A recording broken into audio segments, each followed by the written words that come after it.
하겠습니다. 이번 맥추감사절은 우리 이삭의 축복을 상고합니다.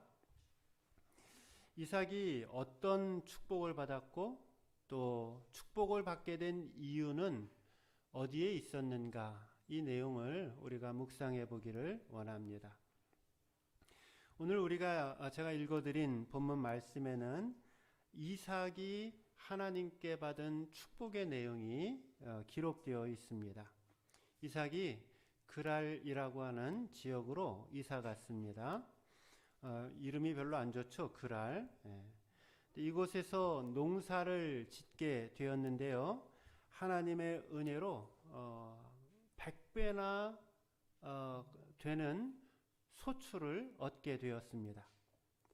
그리고 많은 양떼와 또 많은 소떼를 거느리게 되었습니다.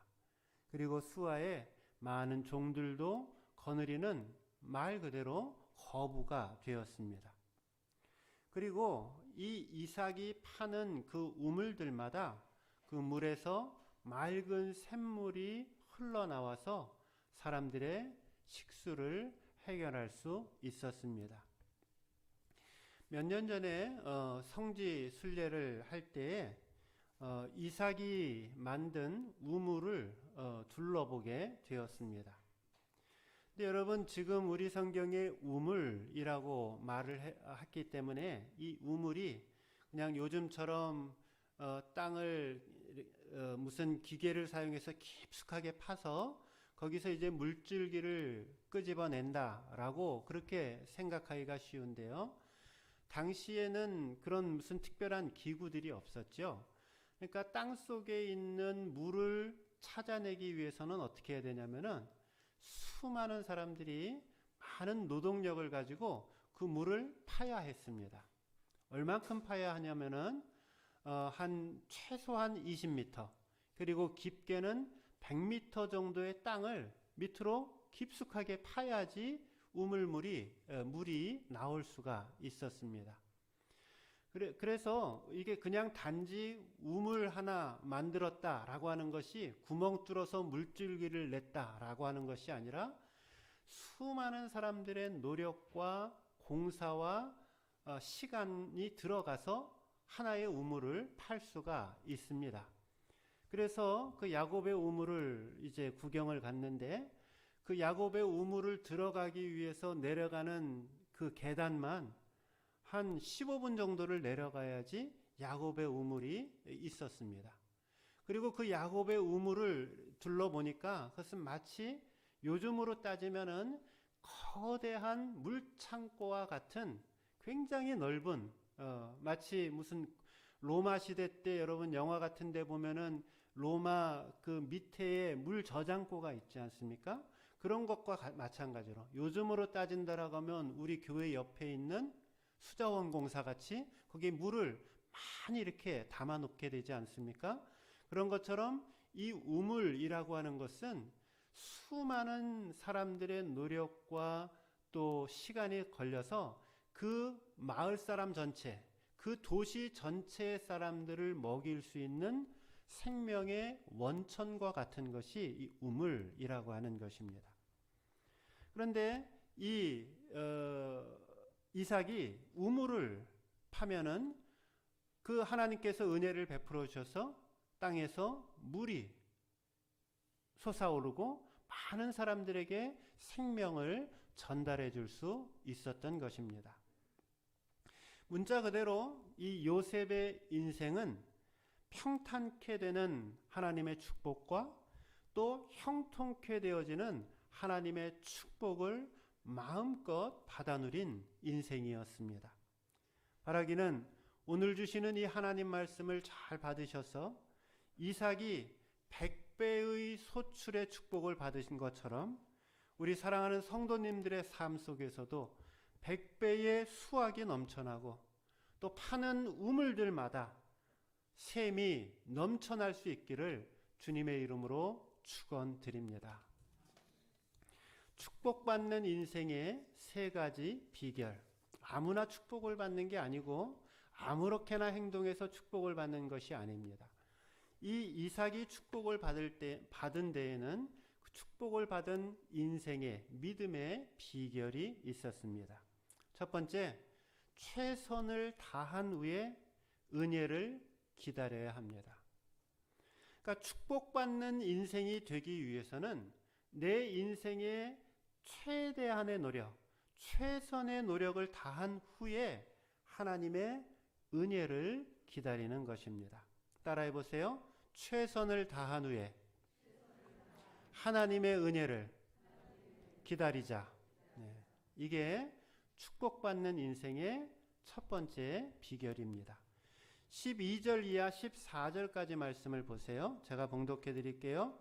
이삭이 그 땅에서 농사하여 그 해에 100배나 얻었고 여호와께서 복을 주심으로 그 사람이 창대하고 왕성하여 마침내 거부가 되어 양과 소가 떼를 이루고 노복이 심히 많으므로 블레셋 사람이 그를 시기하여. 여기 이 말씀에 보면은 이삭이 하나님께로부터 받은 아주 커다란 축복이 등장을 합니다. 당시의 상황은 이렇습니다. 이삭이 살고 있었던 지역에 커다란 흉년이 들었습니다. 그래서 자신이 살고 있었던 그곳을 떠나서 등져서 새로운 곳으로 이주해야 했습니다. 새롭게 이사간 곳은 그랄이라고 하는 지역이었습니다. 그리고 그곳에서 농사를 짓게 되었습니다. 여러분, 이삭은요, 원래 농사 짓는 사람이 아니었습니다. 이삭의 원래의 직업은 양을 돌보는 일이었고 소를 돌보는, 가축을 돌보는 일이었습니다. 요즘으로 따지면 축산업자인 것이죠. 그런데 이 양과 소를 돌보고 있는 이 이삭이 이제 한 번도 지어보지 않은 농사를 지어야 되는 상황이 된 것입니다. 그런데 하나님이 은혜를 베풀으셔서 하나님이 축복해 주셔서 그 처음 지은 농사가 100배, 성경 말씀 그대로 100배의 소출을 얻는 축복을 누리게 됩니다. 하늘에서 비가 내리지 않아서 그 지역, 많은 지역이 농사에 엄두를 내지 못했던 때였습니다. 그런데 이삭은 하나님의 은혜로 말미암아 농사를 지어서 커다란 풍년을 맛보게 되었습니다.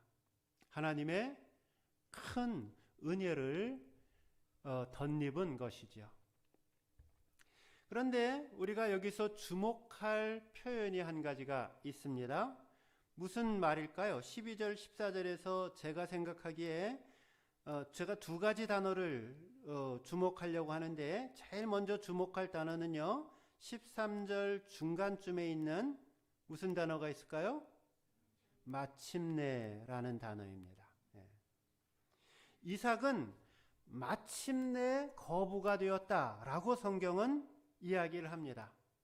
이삭은 갑자기 벼락 맞아서 부자가 된 것이 아닙니다. 이삭은 갑자기 하나님의 은혜를 받아서 축복의 인생을 산 것이 아니라 마침내입니다. 우리는 이 마침내라는 말 속에서 깊은 인생의 진리를 배웁니다.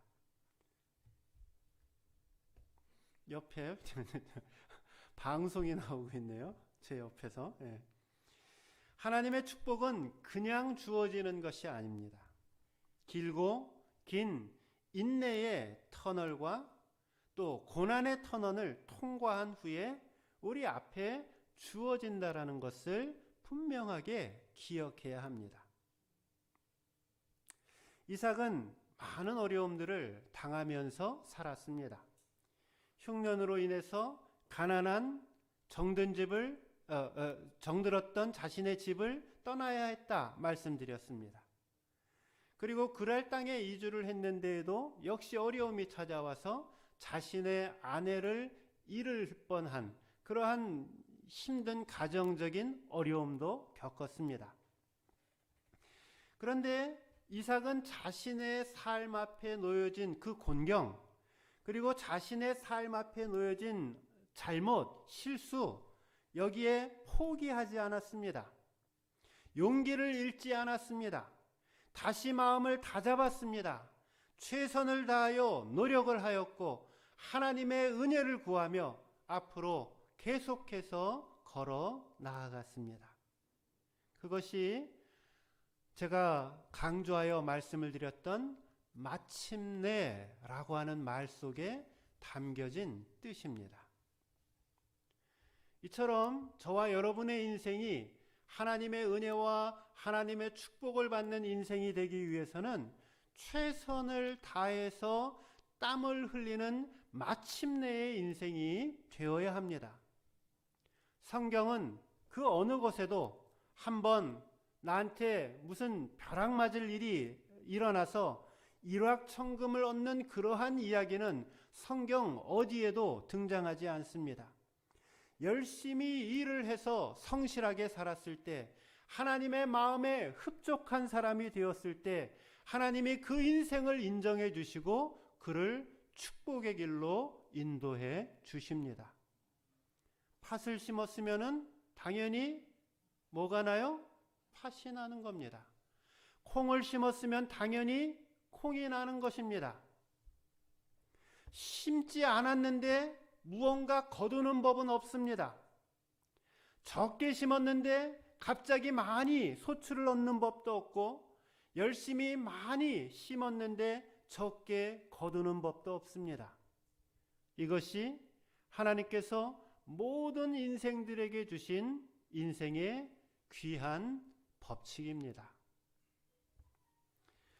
이삭은 흉년이 들 때에 잠시 목축의 일을 내려두고 생면부지에 한 번도 해보지 않았던 농사의 일을 하였습니다. 마치 저 같은 사람이 제가 목회 말고 아는 게 뭐가 있겠어요. 제가 뭐 세상 직업을 경험은 많이 해봤지만 그거를 얼마나 잘하겠어요. 근데 제가 하던 일을 다 그만두고 갑자기 생면부지에 보험 회사 가서 보험 파는 거랑 비슷한 상황이라는 거예요.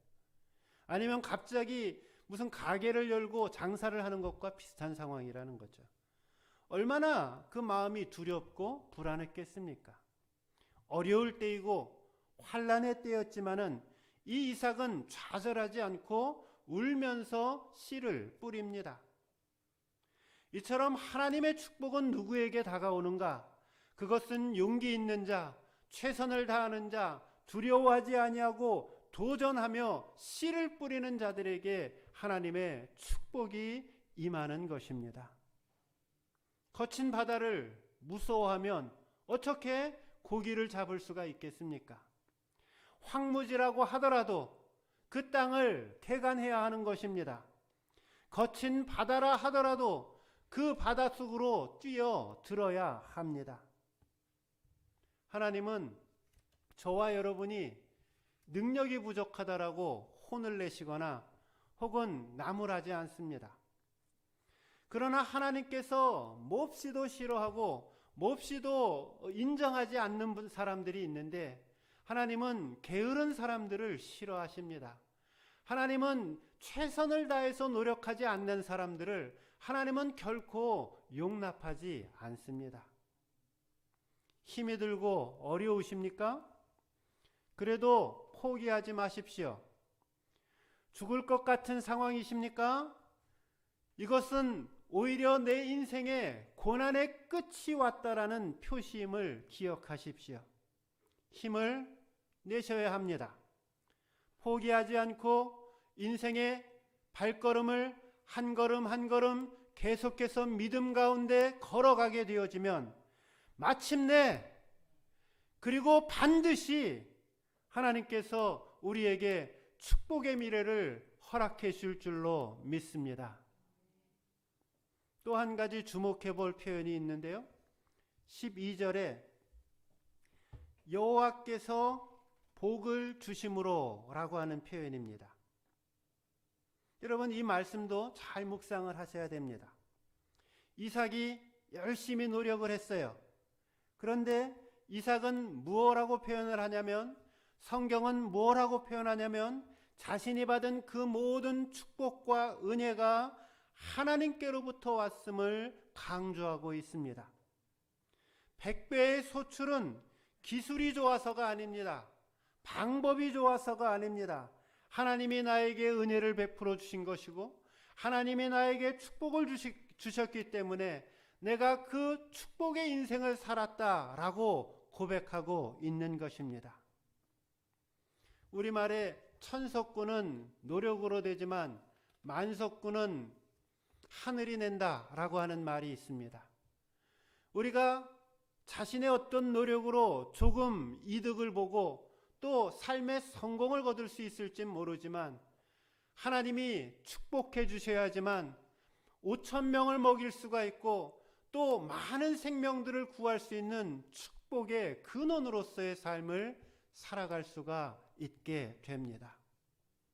이삭은 자신에게 주어진 그 모든 축복이 오직 하나님께로부터 온 것임을 기억하고 인정하였습니다. 여러분, 이건 어려운 말이 아닙니다. 농사 짓는 농부를 생각해 보십시오. 농부가 열심히 씨앗을 뿌리고 거름을 주고 식물을 돌봅니다. 어제도 잠깐 뉴스를 보니까 무슨 장마 시즌에 그리고 뜨거운 태양 아래 어떻게 농작물을 잘 보존할 것인가, 뭐 병충해를 뭘 하고 뭐 약을 뭘 치고 열심히 설명을 해요. 농부가 열심히 씨앗을 뿌리고 그것을 잘 돌봅니다. 그런데 하나님께서 필요에 따라서 햇빛을 내려주지 않는다라면 그 모든 농부의 수고는 아무런 소용이 없습니다. 또 필요에 따라서 적정한 하늘의 비를 내려주지 않는다라면 그 농부의 수고는 헛된 수고가 됩니다. 이 사실을 너무나도 잘 알고 있었던 이삭이었기 때문에 자신의 그 모든 삶의 축복과 기업의 축복이 하나님께로부터 왔음을 믿음으로 고백하는 것입니다. 그러기에 2020년 맥추감사절을 지나면서 저와 여러분이 다시 한번 하나님께 드리는 감사의 영성으로 우리의 믿음이 새롭게 무장되어야 할 필요가 여기에 있습니다. 사랑하는 성도 여러분, 오늘 저와 여러분의 삶 속에 이 이삭이 받은 축복이 있어야 하겠습니다. 이삭이 받은 축복은 마침내의 축복이었습니다. 바라기는 삶의 상황이 아무리 힘들고 어렵고 눈물 난다 할지라도 최선을 다하여 노력하시고 도우시는 그 하나님의 은혜 가운데 감사함으로 나아가 내 인생 가운데에도 하나님 주시는 마침내의 역사가 일어나기를 주님의 이름으로 축원드립니다. 두 번째로 축복받는 인생이 되기 위해서는 화평한 삶을 살아야 합니다. 따라해 보세요. 화평을 이루는 삶이 축복을 가져온다. 네. 화평을 이루는 삶, 내 인생이 하나님의 축복을 받는 인생이 되기 위해서는 화평을 이루는 삶을 살아가야 합니다. 세상은 사람들을 밟고 짓밟고 억누르고 또 사람들을 죽여야지 우리가 출세하고 축복을 받을 수 있다 가르칩니다.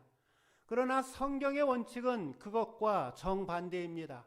사람들을 살리고 사람들을 세우고 사람들을 섬기게 되어질 때, 화평을 이루는 삶을 살아갈 때, 하나님의 사랑을 나누는 삶을 살아갈 때에 하나님은 우리 인생을 축복으로 이끄신다 말씀해 주십니다.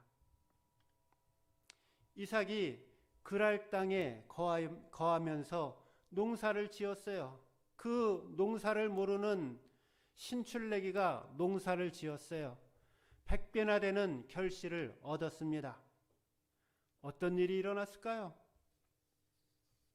그랄 땅에 미리 정착하고 살고 있었던 사람들이 이 이삭을 시기하고 이 이삭을 질투합니다.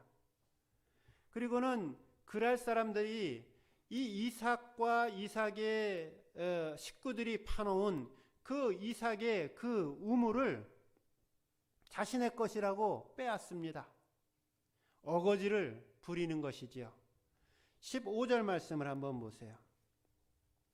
15절, 그 아버지 아브라함 때에 그 아버지의 종들이 판 모든 우물을 막고 흙으로 메웠더라. 여러분, 제가 이 우물이 얼마나 중요하고 얼마나 대단한 것인지를 처음에 설명을 드렸습니다. 많은 노력과 많은 인력이 필요했고, 또 그 우물이 한번 만들어지면 그것이 무너지지 않기 위해서 주변에 성벽처럼 공사를 해야 했습니다. 이처럼 많은 시간과 노력을 들여서 우물을 파는 이유는 이 사막 지역에서는 이 우물과 같은 오아시스를 통해서 사람들의 기본적인 생존권이 보장되기 때문입니다. 그런데 오늘 이 그랄 사람들은 시기심으로 인해서 이 이삭이 파놓은 그 우물물을, 또 이삭의 아버지 때 파놓은 그 우물물을 흙으로 막아 버렸습니다. 여러분, 상황이 짐작이 되시나요? 나가 죽으라는 것입니다. 얼마나 잔인한 일입니까? 그곳에 우물이 없으면, 그곳에 물이 없으면은 더 이상 살 수 없는 환경인데, 그들의 우물을, 이삭의 우물을 흙으로 막아서 너 죽어라 라고 말하고 있는 것입니다. 생명의 원천이었던 그 우물을 흙으로 메웠습니다. 아무리 사람의 인간성이 삐뚤어지고 또 못됐다고 한들 어떻게 사람의 목숨과도 같은 그 우물의 물을, 그 입구를 흙으로 메울 수 있겠습니까? 참으로 그랄 같은 사람들입니다. 그랄 같은 행동이죠. 그런데 거기서 끝나지 않습니다. 16절 말씀을 한번 보세요. 아비멜렉이 이삭에게 이르되 내가 우리보다 크게 강성한즉 우리를 떠나라. 뭐라 그러는 거예요 지금? 너 나가. 네가 살고 있던 그 땅 다 내가 빼앗을 거야. 너 지금 그 땅을 떠나. 요즘 말로 나가서 이제 완전히 죽어라 라고 말하는 것입니다.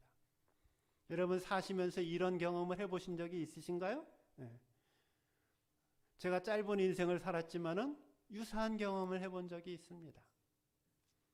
얼마나 황당한 일이 있습니까? 황당한 일입니까? 여러분, 이런 일을 만나면은 여러분 마음이 어떻겠습니까? 아, 차분히 따져보면 되지. 예. 아니, 누가 따질 줄 모르나요? 예. 그런데 따져서 문제가 해결되어질 일이 아닙니다.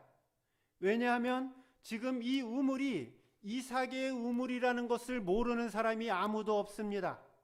그런데 그랄 사람들이 자신의 눈이 어두워져서 시기심을 가지고 질투심으로 억지를 부리며 지금 이삭을 공격하고 있는 것입니다. 이때 이삭이 어떻게 행동했을까요? 이게 두 번째 우리가 나눌 말씀입니다. 이삭의 태도가 매우 놀랍습니다. 이제 그 블레셋 사람들이, 그랄 사람들이 떠나라 라고 얘기하니까 이 이삭이 아무 말도 하지 않습니다. 그리고는 조용히 짐을 꾸리고 그 그랄 지역을 떠나서 그랄 골짜기, 사람들이 살지 않는, 그리고 농사를 지을 수 없는, 그리고 그냥 돌멩이와 자갈과 이런 것밖에 없는 골짜기로 들어가게 됩니다. 그토록 소출이 많았던 100배의 결실을 맺었던 땅을 다 버립니다.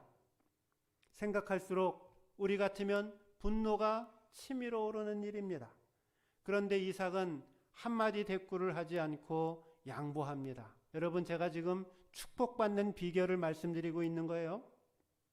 그리고는 어떻게 하냐면 그 골짜기에 들어가서 다시 우물을 팝니다. 하나님의 은혜로 또 새로운 우물을 얻습니다. 사람들이 찾아옵니다.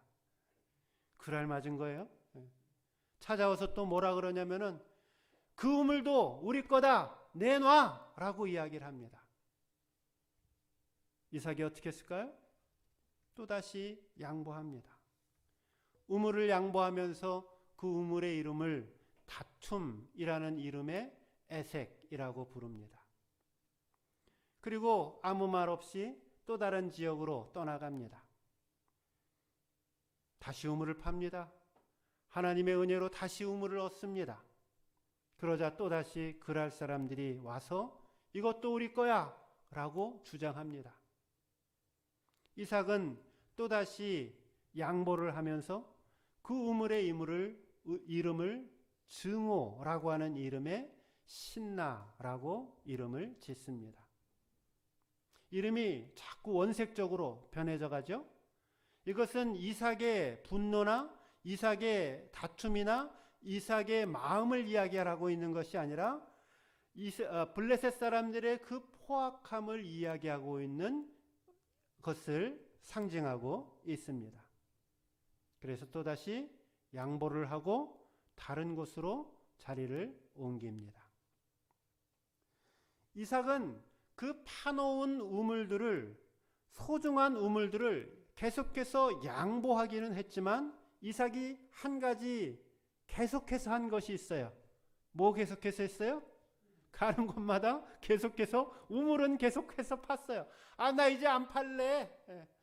맨날 하면 저놈이 뺏어가. 저놈이 다 가져가. 이러지 않고 이삭은 묵묵히 우물 파는 일을 계속했어요. 우물을 메우면 또 다른 곳에 가서 우물을 파고, 우물을 빼앗아 가면 또 다른 곳에 가서 새로운 우물을 얻을 때까지 우물을 팠습니다. 왜 중단하지 않았을까요? 중단하면은 자신의 생명, 가족의 생명, 양과 소떼들의 생명, 이 생명의 근원이 된 물이 없이는 살아갈 수가 없었기 때문입니다. 눈물을 흘리며 하나님의 인도를 구하며 우물을 계속해서 팠습니다. 또 다른 곳으로 가서 우물을 팠는데 마침내 엄청난 양의 근원을 갖고 있는 우물을 발견합니다.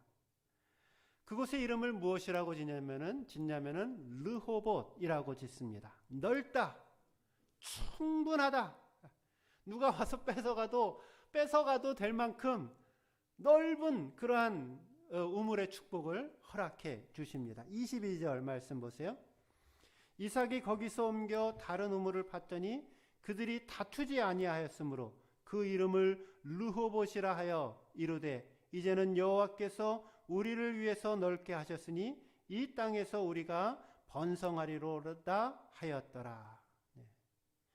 이렇게 반복해서 생명줄과도 같은 물을 빼앗기면서 이삭은 여전히 다투지 아니하고 또 다른 곳으로 옮겨가서 우물을 팠습니다. 우물을 팠는데 와서 빼앗으니까 주고 또 떠나고, 파니까 또 와서 빼앗고 또 떠나고, 또 다시 파니까 또 빼고 또 빼앗고 떠나고 하는 이러한 일들을 계속해서 반복한 것입니다. 여러분, 제가 지금 축복을 어떻게 받느냐를 설명하고 있는 거예요. 그래서 이삭에게 붙은 별명이 무엇이냐면 우물 파는 사람이라는 별명이었습니다. 이삭은 문자 그대로 양보하는 사람이었습니다. 베푸는 사람이었습니다. 다른 사람들의 필요하면 나누어 주는 사람이었습니다. 왜 그토록 아까운 우물물을 파놓고 양보하고 떠나가야 합니까? 이 이삭이 무력하기 때문입니까? 그렇지 않습니다. 싸울 만한 강력한 군사력도 가지고 있었습니다. 미련해서입니까? 아닙니다. 지혜가 있고 똑똑한 사람이었습니다. 말을 잘 못해서입니까? 그렇지 않습니다. 그럼에도 불구하고 양보하고 또 양보하고 또 양보하는 것입니다. 왜 그랬을까요? 야곱은 양보와 관용이 하나님의 방법임을 알았기 때문입니다. 이삭의 마음속에 언제나 변하지 않는 믿음 한 가지가 있었는데, 하나님이 나와 함께 하시면 마침내 내 인생을, 우리의 인생을 가장 복되고 선한 길로 인도해 주실 것이라는 이 믿음의 강한 확신이 있었습니다. 양보하고 물러섰더니 하나님이 그를 축복하셨습니다. 양보하였더니 하나님께서 르호봇의 넓은 우물의 축복을 허락하시는 것입니다. 샘이 터지는 역사, 르호봇의 역사, 그것은 양보하고 관용하고 사랑을 베푸는 그 자리에서 일어나는 줄로 믿으시기 바랍니다.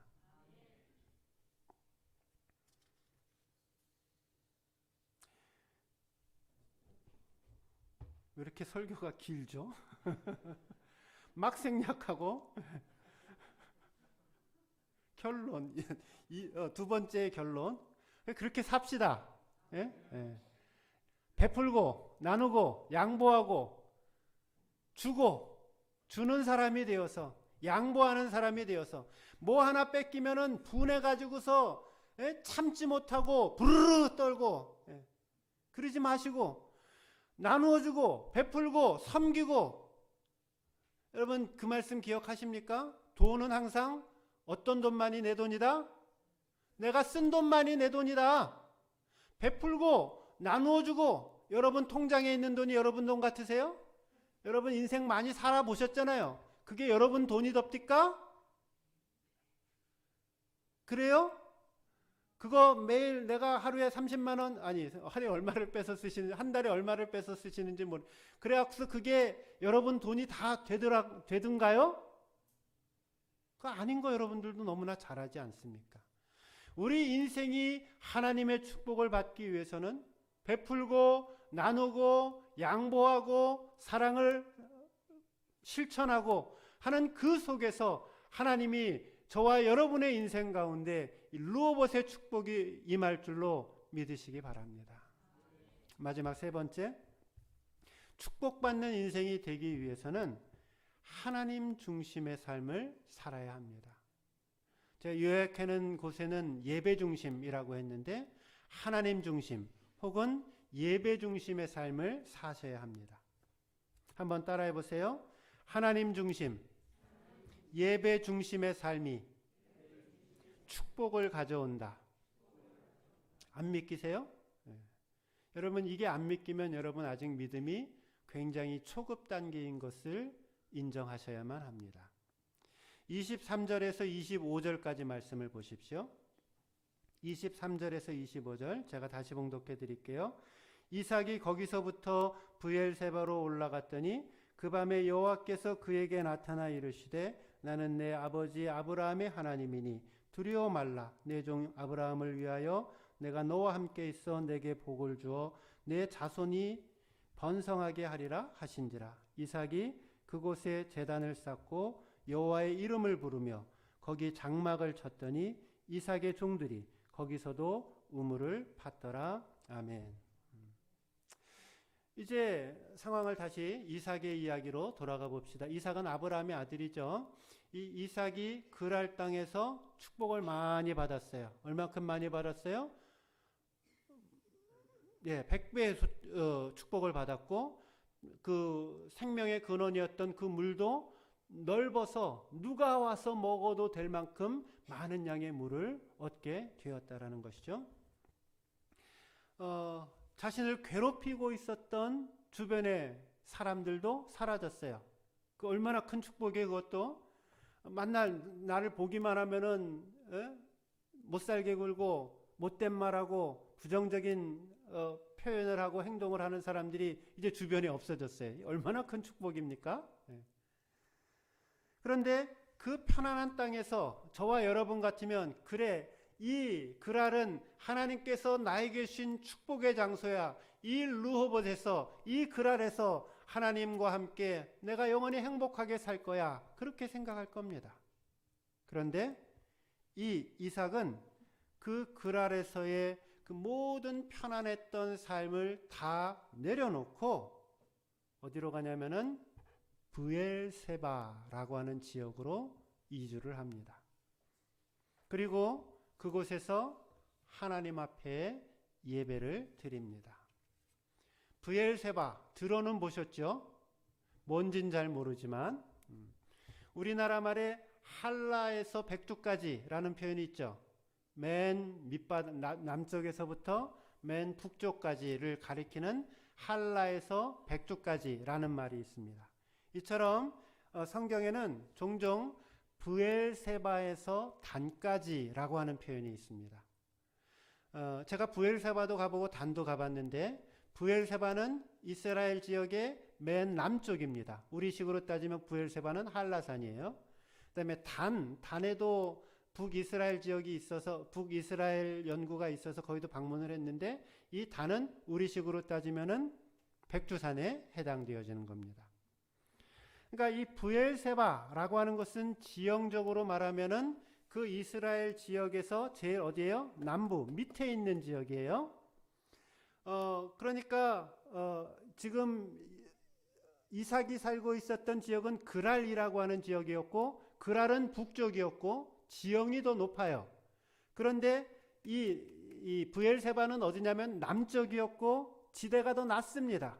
근데 성경은 뭐라고 표현하냐면은 그랄에서 브엘세바로 어떻게 했냐 그러냐면 뭐라고 돼 있어요? 올라갔고. 이상하지 않습니까? 브엘세바로 내려갔고 이래야 되잖아요. 근데 브엘세바로 올라갔고 라고 이야기하고 있습니다. 여기에는 굉장한 영적인 의미가 있는 것입니다. 브엘세바는 어떤 곳일까요? 일찍이 이 이삭이 어릴 때에 자신의 아버지와 함께 이 브엘세바에 가서 에셀나무를 심어놓고 거기에 영생하신 하나님 앞에 능력의 하나님 앞에 전능하신 하나님 앞에 예배를 드리고 하나님을 만났던 장소입니다. 이삭은 이 브엘세바에서 결혼하기 전까지 아브라함 밑에서 하나님께 예배하고 또 영적인 양육을 받았던 신앙의 자리였던 것입니다. 즉, 이 브엘세바는 이삭이 하나님을 만났던 자리입니다. 거꾸로 말하면 하나님께서 이삭을 만나 주었던 자리가 바로 이 브엘세바입니다. 여기 이 놀라운 이삭의 믿음을 보십시오. 살만해졌단 말이죠. 모든 것들이 다 갖추어졌어요. 자신을 방해하는 무리들과도 화해를 했습니다. 안주하여서 평안히 떵떵거리며 살만하는데 이삭은 그 모든 자신의 편안한 유복한 환경들을 다 박차고 브엘세바로 이주하고 있는 것입니다. 그 이유는 한 가지예요. 뭐예요? 하나님께 예배하기 위해서, 하나님을 만나기 위해서입니다. 그런데 여기 놀라운 일이 벌어집니다. 25절 말씀 보십시오. 25절 이삭이 그곳에 제단을 쌓고 여호와의 이름을 부르며 거기 장막을 쳤더니 이삭의 종들이 거기서도 우물을 팠더라. 본문의 말씀은 단지 이삭이 단을 쌓아놓고 하나님 앞에 예배를 드렸고 그곳에 거주하기 위해서 장막을 쳤다. 그리고 그 종들이 거기서도 우물은 파야 돼요. 없으면 죽으니까 우물을 팠더라 라고 기록했단 말이죠. 근데 여기 주목할 단어가 있습니다. 여기 25절 끝에 있는 우물을 팠더라 라고 하는 이 팠더라 라고 하는 말은 그 앞에 나와 있는 팠더라 라는 말과 다른 말입니다. 그 앞에 어디 지역이었죠? 그랄 지역에서 탔던 팠더라는 하파르라고 하는 말입니다. 이것은 땅을 조사하고 탐지하고 여기 물이 나올까 여기 안 나올까 열심히 노력하여서 힘들여 팠다라는 말이 하파르. 말도 하파르하고 어렵잖아요. 힘들게 팠다라는 말입니다. 그런데 이 25절에 나와 있는 이 브엘세바에서 이 팠다라고 하는 말은 히브리어로 카라라고 하는 말입니다. 이것은 그냥 팠다입니다. 단순하게 팠다라는 뜻입니다. 즉 이 브엘세바에서 하나님께 예배하는 그 자리에서, 하나님을 만나는 그 자리에서 하나님의 은총으로 너무나도 쉽게 물을 얻을 수가 있고 생명의 근원을 얻을 수가 있게 되었다라는 뜻을 담고 있습니다. 하나님께 먼저 예배하였더니, 주님을 경배하였더니 하나님께서 카라의 은총을 이 이삭에게 또 그 자손들에게 허락해 주신 것입니다. 오늘 말씀의 핵심은 여기 있습니다. 이삭은 예배 중심적으로 살았습니다. 이삭은 하나님 중심적으로 살았습니다.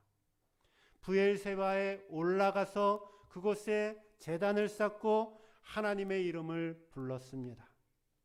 그랬더니 어떤 일이 이루어져요? 팠더니 우물이 나오는 축복을 받습니다. 우물을 저절로 얻게 되는 결과를 얻습니다. 예배하는 신앙, 하나님 중심의 신앙, 이것이 저와 여러분의 인생에 넘치는 복을 불러온다라는 사실을 믿으시기 바랍니다. 결론을 맺습니다. 오늘 저와 여러분의 인생이 이 이삭처럼 반드시 축복받는 인생이 되어야 하겠습니다. 이삭이 밟는 그 모든 땅이 옥토로 변하였습니다. 여러분이 밟는 그 모든 인생의 땅들이 옥토로 변하기를 축복합니다. 이삭이 파기만 하면 우물이 나왔습니다. 여러분이 하나님을 의지하여 파기만 하면 생수가 터져지는 인생의 축복이 임하기를 축복합니다. 주어진 삶의 환경에 최선을 다하시고 하나님의 은혜를 감사함으로 기다리십시오. 또 하나님께서 허락해 주시는 그 모든 사람들과 화평의 관계를, 평안의 관계를 누리시기 바랍니다. 그리고 무엇보다도 하나님 중심, 예배 중심의 삶을 통해서 축복받는 인생이 되십시오. 바라기는 오늘 이 이삭의 신앙을 본받아서 하늘 아버지께서 오늘 위로부터 부으시는 그 100배의 결실의 축복, 우물이 샘 솟는 그 샘의 축복이 우리의 인생 가운데 마음껏 일어날 수 있기를 주님의 이름으로 축원드립니다. 기도하겠습니다. 은혜 베풀어 주옵소서. 이제는 우리 주 예수 그리스도의 은혜와 아버지 하나님의 무한하신 사랑하심과 성령님의 감동 감화 충만케 하심의 역사가 오늘 이삭의 삶을 본받아 최선을 다하고 하나님의 은혜를 기다리며 또 화평케 하는 삶 살기로 결단하고 또 하나님 중심의 삶 살기로 결단하여 100배의 축복, 물이 샘이 터져나는 축복을 받기로 결단하는 우리 사랑하는 모든 성도님들 머리 위에와 또 함께 인터넷으로 예배에 참여하는 우리 모든 식구들 머리 위에 또 예배 같이 참여하고 싶지만 여러 환경으로 함께 참여하지 못하는 사랑하는 모든 우리 가족들 머리 위에 이제로부터 영원토록 함께 하시기를 간절히 축원하옵나이다. 아멘.